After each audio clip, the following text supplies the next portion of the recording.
Assalamualaikum warahmatullahi wabarakatuh. Perkenalkan, saya Maya Rizky Amalia. Saya mahasiswa Pasca Sarjana Institut Setiami. Saya menempuh Magister Administrasi, jurusan Administrasi dan Kebijakan Pajak. Dalam video ini, saya diberi tugas untuk membahas kepemimpinan dan perubahan genre yang diampu oleh dosen Dr. Taufan Maulamin, SEAKMM. Ada 6 poin yang akan saya bahas di sini. Yang pertama, pemimpin dan perubahan. Salah satu alasan kepemimpinan menjadi begitu penting saat ini karena telah terjadi persaingan yang sangat ketat. Perubahan desain dan struktur organisasi maupun kepemimpinan yang sangat diperlukan untuk bertahan hidup dalam lingkungan baru yang serba berubah. Setiap organisasi harus melakukan reorganisasi kembali untuk menghilangkan kegiatan-kegiatan operasi yang tidak diperlukan dan tidak diinginkan, serta diupayakan bergabung dengan perusahaan-perusahaan kecil melalui merger dan akuisisi untuk menjadi lebih kuat. Yang kedua, generasi penerus dan pemimpin bangsa. Pemuda atau pemimpin muda merupakan cikal bakal generasi penerus bangsa. Pemuda memiliki peranan besar sebagai ujung tombak dalam meningkatkan persatuan. Pemuda sendiri seringkali digambarkan sebagai sosok unggul, pilihan, bergairah, dan bergelora secara fisik, psikis, sikap, serta intelektual.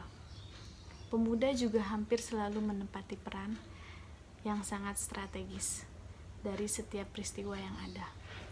Dalam proses perubahan sosial dan kebudayaan, pemuda memiliki posisi dan peranan yang esensial.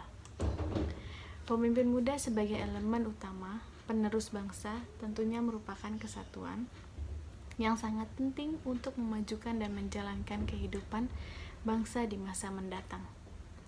Pemimpin muda sangat dikenal dengan pemikirannya yang sangat kritis, demokratis, dan konstruktif.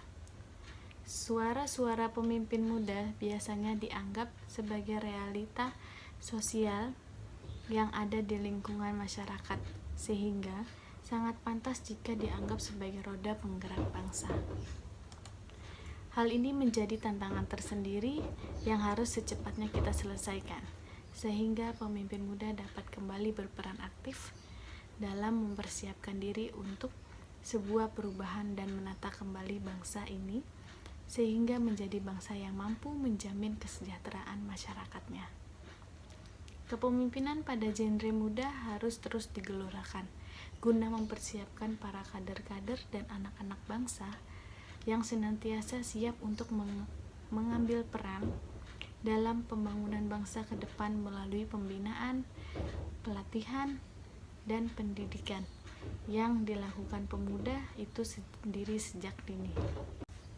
Pemimpin muda memegang peranan yang sangat penting bagi bangsa dan negara, mulai dari politik, ekonomi, hukum, serta dalam menjaga dan meningkatkan persatuan dan kesatuan bangsa.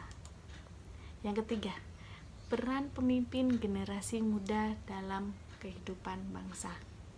Peran pemimpin generasi muda dalam kehidupan masyarakat antara lain.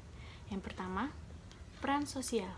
Sudah selayaknya generasi muda menjadi duta rakyat dalam melaksanakan amanah ini. Karena berkat masyarakatlah generasi muda dapat mengenyam pendidikan dan menikmati fasilitas pemerintah lainnya.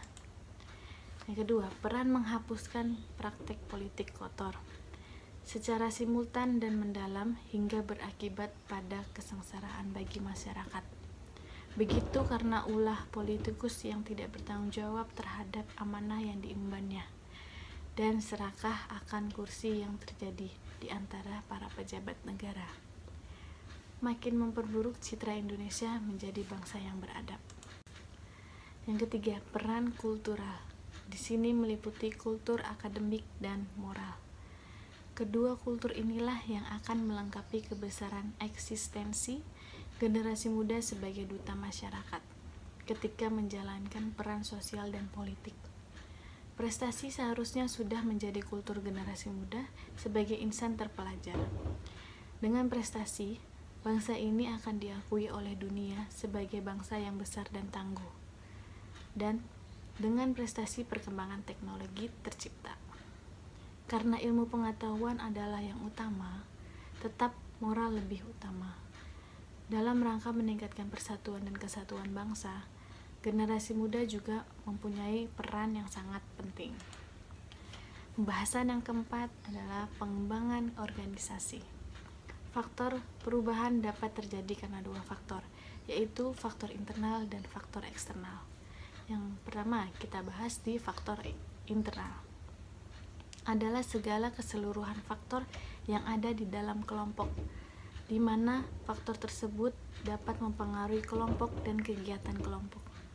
Penyebab perubahan yang terjadi berasal dari kelompok yang bersangkutan, yang dapat berasal dari berbagai sumber. Problem yang sering timbul berkaitan dengan hubungan sesama anggota kelompok pada umumnya menyangkut masalah komunikasi dan kepentingan masing-masing. Pembahasan yang kedua, faktor eksternal adalah segala keseluruhan faktor yang ada di luar kelompok yang dapat mempengaruhi kelompok dan kegiatan kelompok. Kondisi ini bermakna bahwa perubahan yang besar itu terjadi karena lingkungan menuntut seperti itu. Beberapa penyebab perubahan kelompok yang termasuk faktor ekstern adalah perkembangan teknologi, faktor ekonomi, dan peraturan pemerintah. Pembahasan yang kelima, yaitu ciri perkembangan organisasi. Ciri perkembangan kelompok adalah suatu strategi pendidikan yang kompleks yang dimaksudkan untuk mengubah keyakinan, sikap, nilai, dan struktur kelompok sehingga mereka dapat lebih beradaptasi dengan teknologi baru, pemasaran, dan tantangan tingkat yang memusingkan perubahan itu sendiri. Pembahasan yang keenam dan yang terakhir yaitu metode pengembangan organisasi. Teknik-teknik yang dirancang oleh para ahli dengan tujuan meningkatkan kemampuan berkomunikasi serta bekerja secara efektif dalam suatu organisasi. Pembahasan yang keenam yaitu metode pengembangan organisasi. Teknik-teknik yang dirancang oleh para ahli dengan tujuan meningkatkan kemampuan berkomunikasi serta bekerja secara efektif dalam sebuah organisasi. Beberapa teknik yang sering digunakan berikut ini. Yang pertama, sensitive training. Merupakan teknik yang pertama diperkenalkan dan paling sering digunakan. Dalam kelompok training, pemimpin kelompok membimbing peserta meningkatkan kepekaan atau sensitivitas terhadap orang lain serta keterampilan dalam hubungan antar pribadi. Yang kedua, team building adalah pendekatan yang bertujuan memperdalam efektivitas serta kepuasan tiap individu dalam kelompok kerjanya.